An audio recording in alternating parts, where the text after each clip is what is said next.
God is a transcendent, infinite and eternal criterion to determine the value of actions, intentions and objects as well. Everything. God determines the value of everything, and this is from this basis that we can objectively right now say the Holocaust is bad then, it's bad now, and it's bad in the future.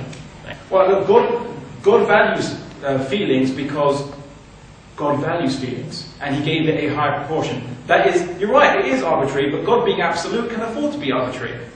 See, God, yes, what God decides is good or bad, you could say is arbitrary in a way. But because He's absolute, it's an absolute basis.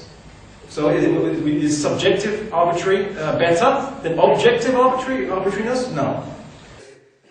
It's either intrinsically good or it isn't, and for God to say it's good doesn't make it more good, and it's not good by fiat. So He's either saying it's good because it is good, in which case we can just deal with the fact that it is good, or it's just good because He says it's good, but then He can say any evil thing is good, which Dr. Craig's God does rather often, apparently. So, but love is clearly something we desperately want in our lives, and we're right to want it. We're deeply social creatures, and the fear that is sort of circulating here that well-being somehow leaves something out that's important, I think, and I argue at some length in my book, is quite unfounded, because whatever you bring to me which is truly important, you say, okay, you're talking about well-being, but here I'm talking about self-transcending love. This is really important.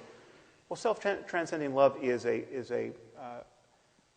probably at the core of the deepest well-being that we can experience as human beings. But likewise, if the Christian hell exists and awaits me, well-being in the end is predicated on avoiding those flames. And so so all of that, you're smuggling in a concern about consciousness and its future changes, whatever you bring in the moral domain. And so I'm saying we must be honest about that. We ground this in consciousness, and then we can talk about how human beings like ourselves can thrive. And I would grant you that love is probably on the top of the list.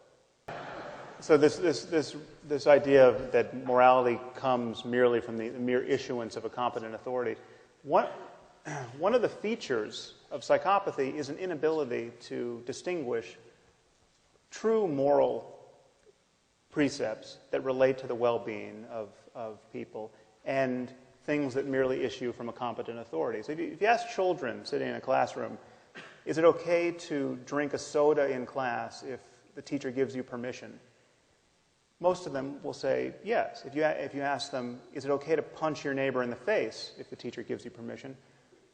They immediately recognize the distinction between a moral infraction and a mere conventional rule. And this is very young children. But children at risk for psychopathy don't. Children at risk for psychopathy think that rules are just given by an authority. So if the teacher tells you can punch a child in the face, you can punch a child in the face. This is, again, I'm not accusing religious people in general of being psychopaths, but there's a psychopathic core to this moral worldview. This divine command theory that Dr. Craig is advocating suggests that if God only tells you to sacrifice your firstborn son, it is good to do it. That's where goodness comes from.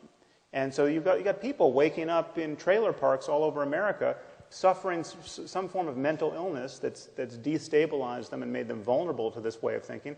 And there are people who kill their children thinking they're Abraham who just didn't get interrupted by an angel. And this is the kind of morality that you get out of a divine command theory that, again, offers no retort to the jihadist other than, sorry, Buster, you happen to have the wrong God. Our scriptures were written by people who, by virtue of their placement in history, had less access to scientific information and facts and basic common sense than any person in this room. Okay, in fact, there's not a person in this room who's ever met a person whose worldview was as narrow as the worldview of Abraham or Moses or Jesus or Muhammad. And most of these people, with a few exceptions, had a moral worldview that was more or less indistinguishable from that of an Afghan warlord today. Okay, and yet Dr. Craig insists that the authors of the Bible knew everything they had to know about the nature of the cosmos and about how to live within it, to guide us at this moment. Okay, I want to suggest to you that this vision of life can't possibly be true. Okay, but just as there's no such thing as Christian physics or Muslim algebra, there can be no such thing as Christian or Muslim morality. Whatever is true about our circumstance in moral terms and in spiritual terms is discoverable now and can be talked about in language that is not an outright affront to everything that we've learned in the last 2,000 years. Okay, what remains for us to discover are the facts in every domain of knowledge that will allow the greatest number of us to live lives truly worth living in this world. I mean, how is it that we can build a global civilization, a viable global civilization of now destined to be 9 billion people, where the maximum number of people truly flourish? That is the challenge we face. Sectarian moral denominations, okay, a world shattered, balkanized by competing claims about an invisible God, is not the way to do it, apart from the fact that there's no evidence in the first place that should be compelling to us to adopt that view. The only tool we need is honest inquiry. And I would suggest to you that if faith is ever right about anything in this domain, it's right by accident.